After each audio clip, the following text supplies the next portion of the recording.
a recipe and we make a prototype and we're ready now for get the thing on the shelf. Because we feel like say, oh yeah, we have a good thing. We get feedback and we change and we tweak and we say yes. So what is the next step?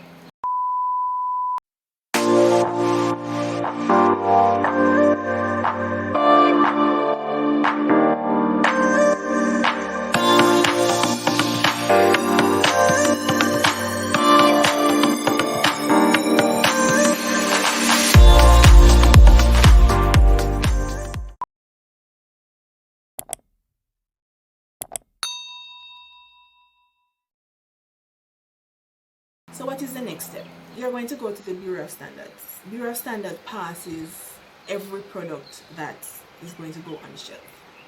So you need to go to the Bureau of Standards for them to check on your product. So you need to also check your label, to check your packaging material, to check your product on a whole.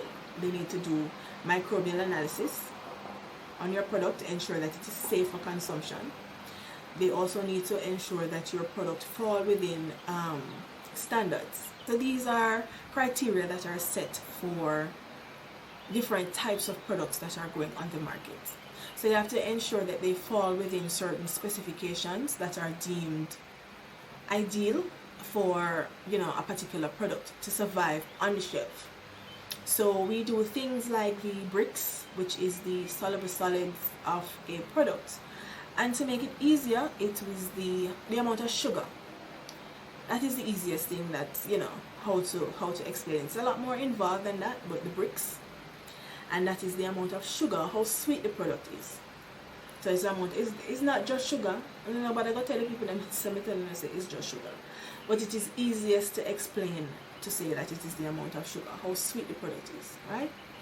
So it falls within a particular bricks depending on the type of product. You know, you have juices, you have flavored water, jams, you have syrup, jelly. So the brick stuff, you know, the standard will tell you. So if you're putting a syrup out there, the Bureau of Standards have certain criteria for this product to be considered and called a syrup.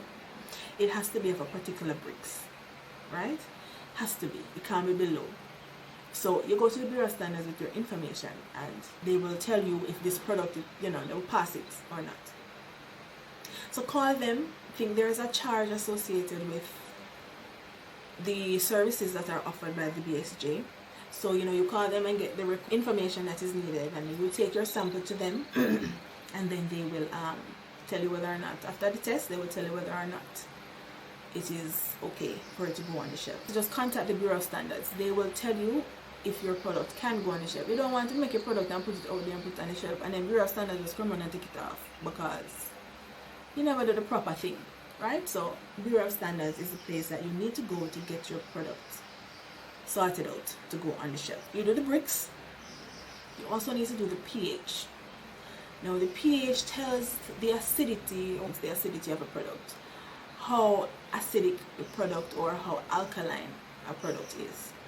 Majority of the foods that we have on the shelf are low acid foods, and that is, it falls below a pH of 6.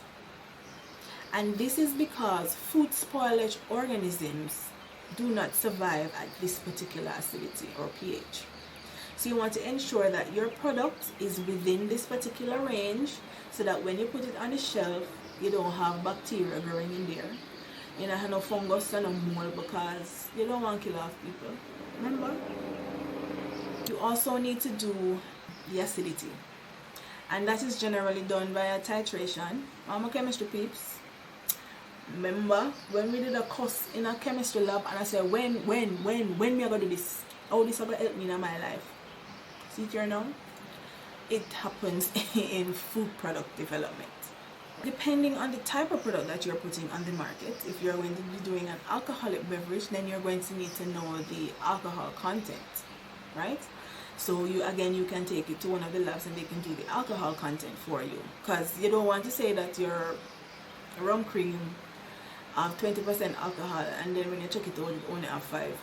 Or you want a 10% alcohol content and at the end of the day it's working out to be 15 and you're using too much resources when you can cut back. You know, these checks are there to help you, and it's also there to help the consumer. You don't want to put something out there that has less than it's supposed to, and you don't want to put something out there that has more than it should, because it's not beneficial for you or the consumer.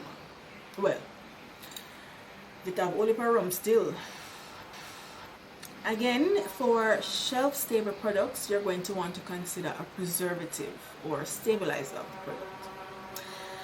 Now, there's a lot of fuss-up about using preservatives, and I will go in detail in preservatives and stabilizers in subsequent videos, just so that we can get a better understanding. Preservatives are not as bad as it may seem. Of course, everything in moderation. You don't want to just be consuming everything. Natural is always best. It is always best, because once you cut through a natural product, you start having a lot of chemical reactions that are going on. It's not going to be as fresh as before. You have spoilage, etc. Right? So preservatives play a role in extending the shelf life of a particular product. On the FDA and as well as the BSJ, worldwide, governing bodies have put limits in place to help in terms of the consumption of these things. So preservatives are not bad.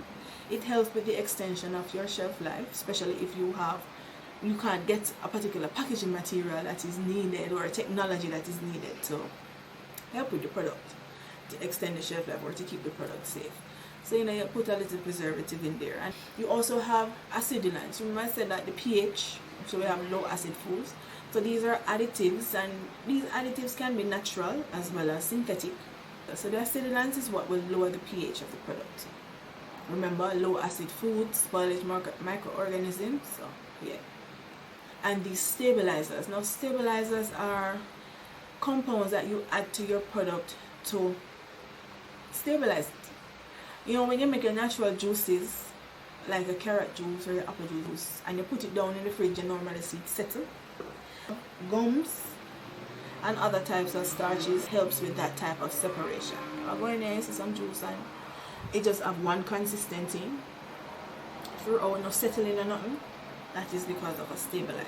So you have things that will help to thicken your product, such as gums, and you have starches that will help to hold everything together.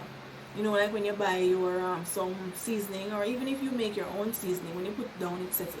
So if you put some starch in there and cook it, you don't have that separation going on.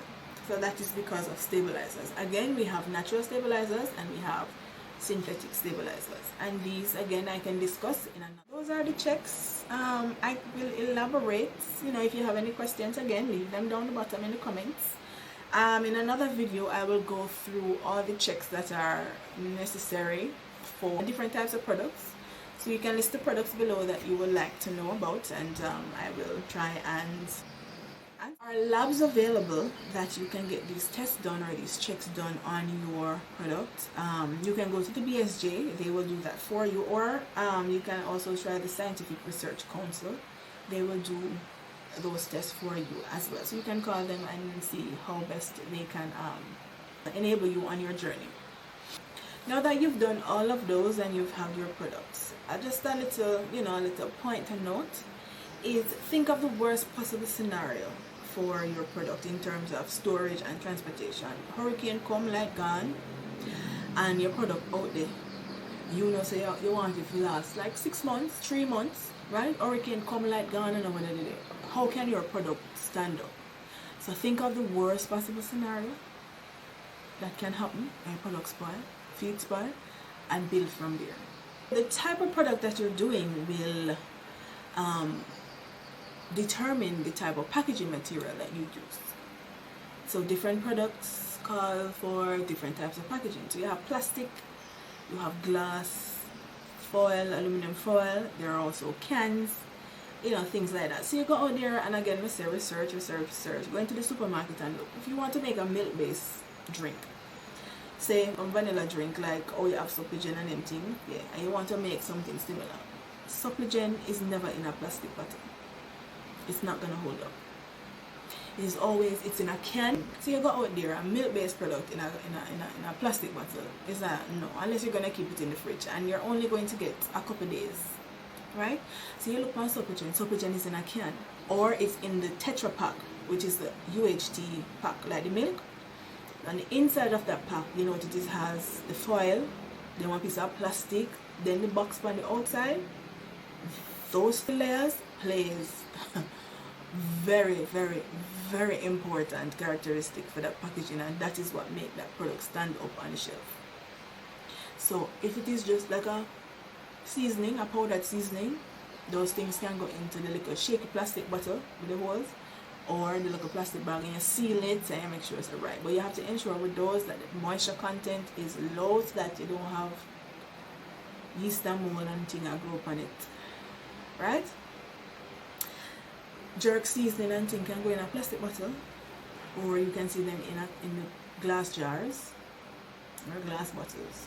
Sauces, juices. So you go out there and you look at the packaging that are available. So different type of product will get a different type of packaging material. So research and bear that in mind. Again, you're going to have to consider your limitations. One is the technology available? So sometimes people go foreign, and them see something and them say, yo, this look good for selling them, can make something like this now. Yeah, man. But remember that technology may not be available here in Jamaica for you to utilize. So you have to also bear in mind your limitations. Where you have to think about where are you going to make it. You can't make it in your house forever. What happens when business get bigger now and this man need like a 50 case or 500 case or something? Can't make it in your house anymore. So you have to think about where you're gonna make it. What equipment does that space have for me to make this product? Remember when we started, I said that what you do in your kitchen is not going to be able to translate in a factory setting, because these factory material, factory machines are not able to do certain things like you can do with your hands and a knife. So you have to think about that, right? Can you get aseptic packaging at these factories that are available here? There is always room for improvement. So along the way, during the manufacturing, after you make your first production run, send it out there on a little sampling. Go out there, make people taste it, get the feedback, and see if the market is receptive of the product, and get the feedback and see how to tweak. Okay, so I hope that this was informative. Comment down below if you have any questions, and I will answer as best as possible. And stay tuned for the rest of the videos that will be coming your way. Please subscribe and then hit the notification bell so that you can get notification when I upload a video. Alright, well, thank you. Bye. You also need to do